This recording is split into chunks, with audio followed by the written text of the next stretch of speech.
মৰমৰ ছাত্ৰ-ছাত্ৰীসকল, আমি পৃথিৱীখনত যিবোৰ অৱয়ব দেখিবলৈ পাওঁ সেই সকলোবোৰ কিছুমান কাৰকৰ ক্ৰিয়াৰ ফলত সলনি হৈ থাকে।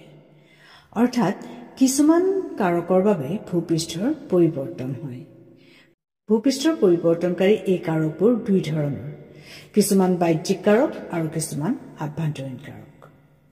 ভূপৃষ্ঠৰ পৰিৱৰ্তনকাৰী বাহ্যিক কাৰকবোৰৰ ভিতৰত নদীৰ কাৰ্যই অন্যতম। আজি আমি নদীয়েনো কেনেদৰে ভূপৃষ্ঠৰ পৰিৱৰ্তন সাধন কৰে সেই বিষয়ে জানিম। নদী এখন যিটো অঞ্চলৰ মাজেদি বৈ আহে সেই অঞ্চলটোত নদীয়ে পৰিৱৰ্তন সাধন কৰে। নদীৰ কাৰ্যক সাধাৰণতে 3 ভাগত ভগাব পাৰি আৰু সেইকেইটা হৈছে খনন বা ক্ষয় কাৰ্য, পৰিবহন আৰু অৱক্ষেপন বা জমাকৰণ কাৰ্য। নৈৰ পানীভাগ উচ্চভূমিৰ পৰা ক্ৰমে নামনিলৈ বৈ আহোঁতে যিটো পথেৰে গতি কৰে সেই পথটোত খনন কাৰ্য সাধিত কৰে। নৈৰ খনন কাৰ্য অৱবাহিকাটোৰ অৰ্থাৎ যিটো অঞ্চলৰ মাজেৰে নৈ বৈ আহে সেই অঞ্চলটোৰ ভূতাত্ত্বিক গঠন, শিলাস্তৰৰ কঠিনতা, উদ্ভিদৰ আৱৰণ আৰু নদীয়ে প্ৰবাহিত কৰি অনা পানীৰ পৰিমাণ আৰু পানীৰ খনন শক্তিৰ ওপৰত নিৰ্ভৰ কৰে। নদীৰে পানী প্ৰবাহিত হওঁতে গতিপথত যি হেঁচা প্ৰয়োগ কৰে সেই হেঁচাই গতিপথৰ পানীৰ সংস্পৰ্শলৈ অহা শিল বালিৰ ওপৰত ক্ৰিয়া কৰে আৰু ইয়াকেই জলচালিত ক্ৰিয়া বুলি কোৱা হয়। এই ক্ৰিয়াৰ ফলতে নদীৰ গতিপথত থকা শিল বালিবোৰ সহজে নদীৰ পানীৰ সৈতে প্ৰবাহিত হয়। উচ্চভূমিৰ পৰা বৈ অহা নদী এখন ভৈয়াম অঞ্চলত প্ৰৱেশ কৰাৰ লগে লগে ইয়াৰ খনন শক্তিৰ পৰিৱৰ্তন ঘটে।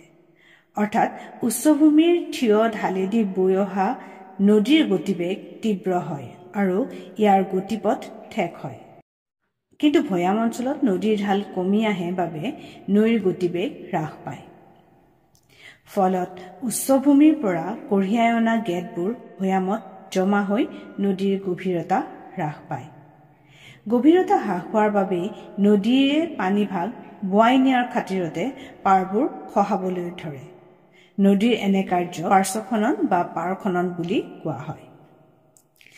বাৰিষা কালত তোমালোকে নিশ্চয় দেখিছা যে যিবোৰ গৰাখহনীয়া হয় সেই গৰাখহনীয়াই হৈছে পাৰ্শ্ব খননৰ পৰিণতি।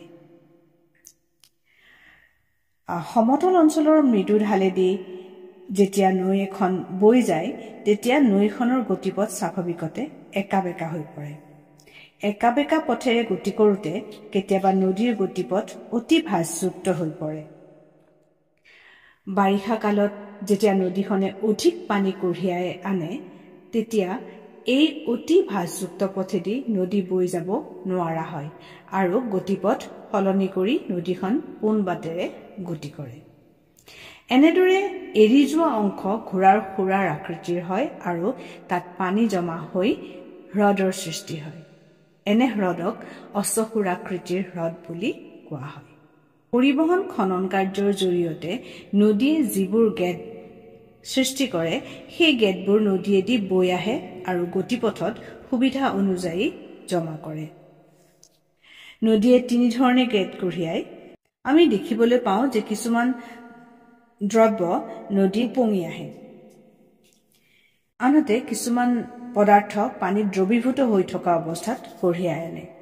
স্থলভাগত থকা নানা ধৰণৰ লৱণ নৈৰ পানীত দ্ৰৱীভূত হৈ সাগৰলৈ প্ৰবাহিত হয়।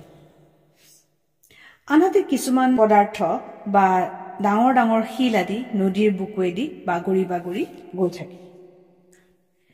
এই ধৰণে কঢ়িয়াই অনা গেটবোৰ সমভূমি অঞ্চলত নদীয়ে তাৰ গতিপথৰ লগতে দুয়ো পাৰ আৰু মোহনা অঞ্চলত জমা কৰে।